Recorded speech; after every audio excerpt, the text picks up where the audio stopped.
Okay. Hi, everyone. Thank you for coming. I see lots of friends here.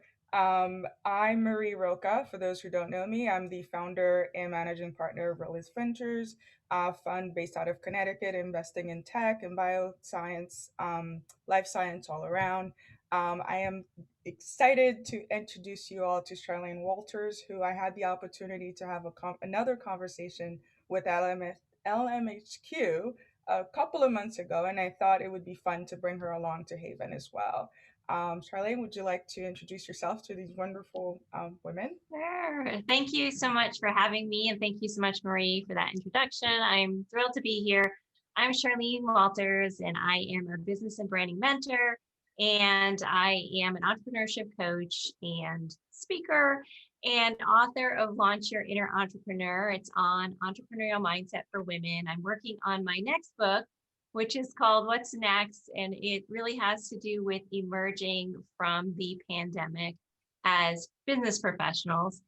And I am super thrilled. Oh, also, I'm just recently became the host of a TV show called Launch, where I interview experts on different business topics. So I'm doing a lot of different really cool things.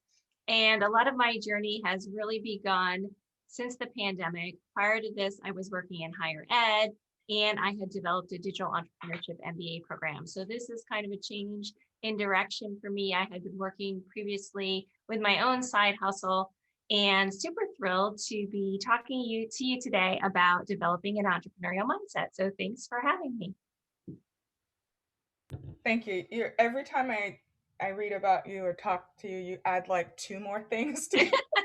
Not sure if you're sleeping these days, but speaking of pivoting, obviously COVID has been a an unexpected phenomenon for all of us. Can you share some tips around like how you've been handling COVID 19 through? I mean, it's been a year, and I think we all thought 6 weeks would do it, right? I did. I was like, all right, let's just sit home for 6 weeks, and then we'll just return back to normal. And here we are, over a year later. Can you share some tips and like just overall how business, rather entrepreneurs, can really overcome some of this, the impact of COVID-19 this year? Definitely. So we've seen a lot of people, really have to change their whole business model. And it really had to do a lot with just responding to changing customer needs, right, in our environment. And we've seen a lot of businesses get really creative. And I think the important thing to remember with any kind of big change is to think about things in terms of not what you can't do, but what you can. There's always a way to reach customers and bring your products or service to them and just adjust to the changing needs. And I know I'm making it sound simple, and I know it's not at all simple, but it really has to do with the way you approach it and becoming more innovative and creative. And sometimes we can do that by looking at other businesses that are just similar to our own, seeing how they're doing things, and maybe that'll spark an idea within us. The more we get out there and we watch other people and we listen to workshops and we go to webinars, we can learn how to innovate and become more creative in our everyday world. And that's really what this pandemic has called for. And as we emerge, it's going to be really interesting to see many of those businesses that took a serious, serious decline during the pandemic. That's what we're all desperate to do, right? So we'll probably see travel, vacations. We are all just talking about how desperate we are to get to the beach. We'll see all those kind of businesses sort of taking off, and some will begin to cut back a little bit, but it's just a question of morphing and then adjusting to the changing times. Yeah, no, it's been interesting to see the new businesses that are coming out of the pandemic as well. So as I was thinking about that and how we'll reopen, do you think, in general, women are leaning into supporting each other more, or like how do you see that changing as we reopen? Because I know so many women have been home and have been rethinking about their sort of career trajectory, and etc. since being home. Definitely. I think it's, as you know, 2.2 million women left the workforce in 2020. And that is just a huge, disappointing number. We all hate to see it, but we know that often women had more of those household responsibilities forced on them, or not forced on them, but are placed on them. And they had to leave for a variety of reasons. Many were more impacted by layoffs, furloughs. Some chose to leave voluntarily. And we've seen a lot of those women turn towards entrepreneurship. But I also think we're going to see corporations try to woo some of these women back in, because not having that diversity is really a huge loss for them too. So I'm hoping that women will support women and help them get back into positions, and also help them to develop in their entrepreneurial endeavors. But also I'm hoping that men will reach in there and see that this is a problem. We've set ourselves back, and really do what they can to bring them back to the workforce too.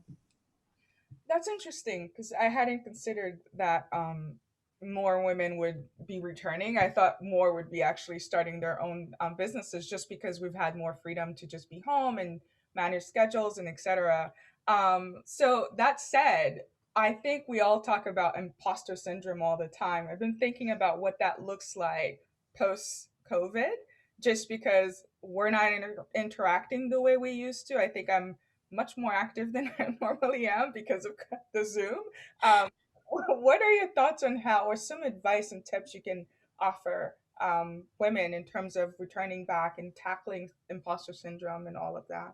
Yeah, it's really, it'll be interesting to see. You bring up a couple of points about how much of our world, our business will be done remotely still. And I think it's still a good chunk of it. There are even, like, I think I read a study about 46% of people said they would quit their jobs if they were forced to return to the office. So that's a huge chunk. We've kind of gotten used to this. So I think we will be still doing things more remotely. And you mentioned imposter syndrome, and it can get, to be a little bit hard on our egos if we're working from home. We're not used to interacting with people. So it really is important to remind yourself, particularly now when you're home and you might not feel like you're going out there and getting it as much as you were in the past, to remind yourself of all the things you've accomplished and done during the pandemic. And you just said that I've done a lot of things, but to me, sometimes I feel like, well, what have I really done? I never feel like it's enough. So we have to always remind ourselves, no matter what point we are at our career, of everything we've done. And if we're feeling out of place, or we're feeling like we can't do something, know that, the more uncomfortable we are sometimes, that's the better we'll do. We just need to practice, prepare, do our research, and get ready. And the same applies if we're starting a new business, or if we're going after a new job or a new position.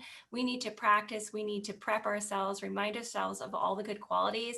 And we are our own unique people. So we all have something that sets us apart from everyone else. And by really leaning into that, we can show our best selves. We can sell our businesses. We can sell ourselves in interviews. So we have to remind ourselves of that.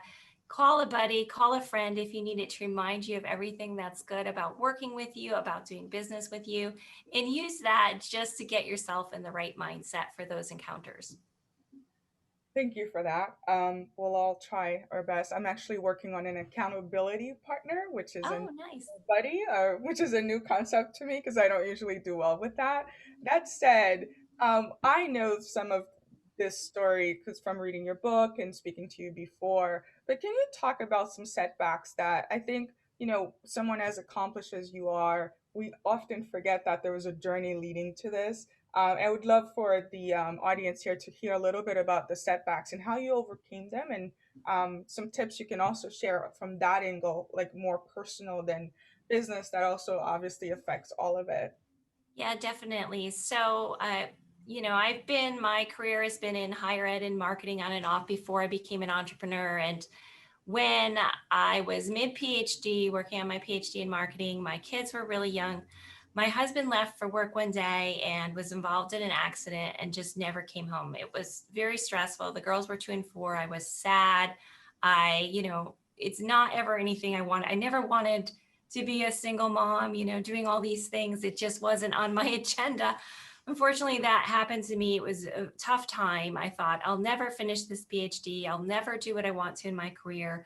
I'll never do what I really set out to do and finish, everything that I want to do and really be a good mom. I just didn't see it happening at the time. But as anyone does when they hit a setback, and I really like to share this story just because I know people are going through things all the time, and I want, if at all possible, them to think about me if they hit something similar. But I just kind of dug deep and I went on to do a lot of things and that I never probably would have done had my husband lived and I had him to sort of fall on. Sometimes when you're on your own, you have to like just kind of struggle a little more and do different things. But I've gone on to do so many things. I finished the PhD. My kids are both, my little one is about to hit high school. My oldest is in high school. So, I made it through and everything turned out okay. And I think it's the same and being a business owner. You'll hit a lot of failure, a lot of setbacks, a lot of obstacles, and you just need to find a way around it. And this happens to me in business too. Sometimes, I'm chugging along, I think everything's great.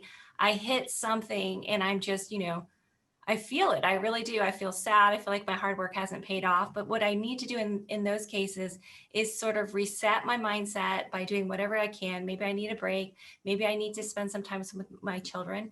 And then I come back to it fresh and come up with my next plan. And I think the important thing to remember with everyone, it's deceiving to see all of these really successful people on Instagram, on TV, wherever they are, and think, what, that was so easy for them. But we don't see everything, all the struggles and everything that happened to them behind the scenes before they got to that point. So just know that everybody's going through those things. It's just up to you to find a way to get unstuck. Thank you. I know this is not a fun story to share, but I like that you're so vulnerable. The first time I heard it, it was because I think I was like tongue tied trying to read your bio, which was super impressive. And then I realized that, there's probably one of the reasons why, and I guess you can speak to that as well, why you're so interested in helping other women in general. I think so because, back in the past, a lot of workplaces, the man was the primary breadwinner. So everything is sort of structured around that. Even we see differences in pay and, we just haven't adjusted with the times. And I became the sole breadwinner for my family. And I understand, how challenging that can be and how much pressure there is. And there are so many women like that in my position or similar positions in many varieties, in many situations. There are so many different family types and styles now. And I think it's important for us to remember that. And so it's near and dear to me to help other women that are in, a similar situation or that are trying to support their families and themselves. And I truly believe that everybody can do whatever they put their mind to. It's just a question of organizing yourself, planning your goals, your time, managing everything to get it done, and then having this ability to overcome obstacles and setbacks and to keep moving forward. So the more I think we can support each other as people and as women in general, the better off we'll all be. Yeah, it's that part, right? The list of things to do in addition to running our own businesses. So, oh, I can't believe we're almost out of time. So in 2021, 2021 is sort of a continuation of 2020, but also hopeful, right? Like we're all getting vaccinated and etc. Is there, are there any tips you can share about how we can think differently about from planning for 2021? You did mention, your own pivot and new businesses you added to your schedule. But I'm just wondering, if you have any advice that you can share with us in general as entrepreneurs. Definitely. And you mentioned an accountability partner, and I think that's a big one. I work with a lot of entrepreneurs, and I find that one of the biggest problems we have as entrepreneurs is that we have so many ideas and we want to do so many things. And sometimes it's easy to get overwhelmed with that. So sometimes just having somebody to help you kind of formulate the goals and streamline things is important. And I find sometimes that people will have, 20 different goals, and that's great. And that's wonderful, but we need to concentrate on a few at a time and kind of outline the micro steps to make them happen. And the important thing to do now during this time is really keeping close to those frontline employees and your customers and always kind of finding out what they're interested in, how their needs are changing. So a combination of those two things, and then just looking for others for support. Maybe you have a mastermind group too, where you meet with other women, and HAYVN obviously is a great place for connecting with other entrepreneurs and women in business so that you can support each other and kind of learn from each other. I know sometimes if I'm stuck on a certain, problem or idea I'm working on and I'm not sure what to do, I'll run it off of someone else and they can get me thinking about it in a different way. Often we're too close to the problem because our businesses are our babies. So the more we talk to other people and kind of let them in and look to other people, the more we can learn.